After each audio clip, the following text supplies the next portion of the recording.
On April 11th, alarmed by the steady rise in COVID-19 cases in the state, the Gujarat High Court registered a suo motu PIL.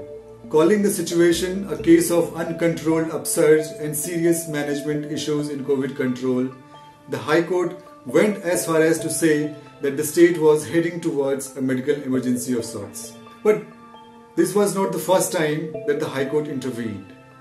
In March last year as well, when the cases started rising, the High Court filed a suo motu PIL titled Precautionary Measures Taken Against the Pandemic and urged the state government to act.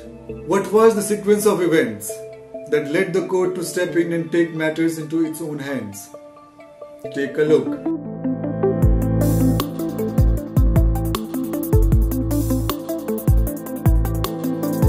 On April 20th, Gujarat reported 121 COVID-related deaths and over 12,000 new positive cases in 24 hours, its highest single-day count ever since the pandemic broke out last year. As the numbers continued to peak in the state with every passing day, the health infrastructure has almost collapsed. The government has recently admitted that bed requirement for COVID-19 patients is more than the current capacity. Since mid-March this year, major cities in Gujarat have been witnessing unprecedented demand for hospital beds and medical oxygen. Even small towns like Patan, Porbandar, Amreli, Morbi, Surendranagar, Valsad have reported 100% occupancies in hospitals on government records. For the past 10 days, we have had visuals coming in of people waiting for hospital beds, for oxygen cylinders, to procure remdesivir. People here have had to wait for 3 to 4 hours for an ambulance as well.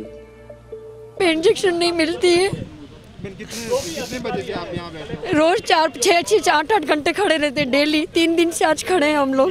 जैसे 2 लाइनें खड़ी करेंगे, एक थप्पे के लिए line खड़ी रहो, दूसरी वहाँ पे दूसरी लाइन लेने के लिए खड़े रहो। 2 लाइनों में खड़ा रहना पड़ता है। 8 घंटे पानी के बगैर हम लोग यहाँ खड़े हैं, सब लोग पेशेंट के लिए।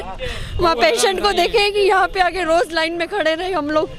Much before the current state of affairs, the central government had deputed a high-level multidisciplinary central team from Delhi. It was supposed to find out possible reasons behind the surge in COVID-19 cases. On March 19, the team recommended an increase in testing. The team made RT-PCR testing a priority and asked the state to maintain a 70-30 ratio of RT-PCR to antigen tests. To achieve this, the team asked that the proportion of RT-PCR tests be significantly increased.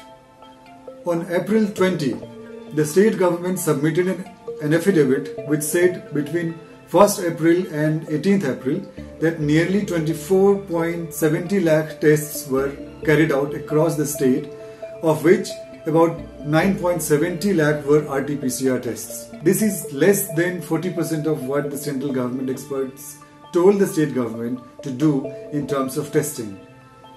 Now let's go back to March 30th of this year one more time.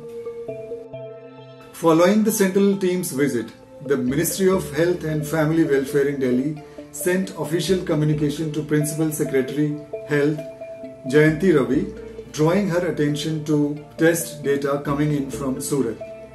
The district showed a test positivity rate of 31%, which continued to increase. Once again, the communication noted that there was a need for increasing the testing exponentially while maintaining the proportion of RT-PCR tests above 70%. Having failed to step up RT-PCR testing, the state is now battling with a massive rise in cases and a shortage of health infrastructure. In the interim period, while the infection was spreading like wildfire, Ahmedabad continued to host India-England series.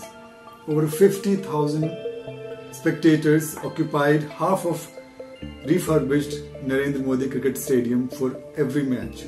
It was only after social media backlash that the spectators were prohibited from watching the matches live.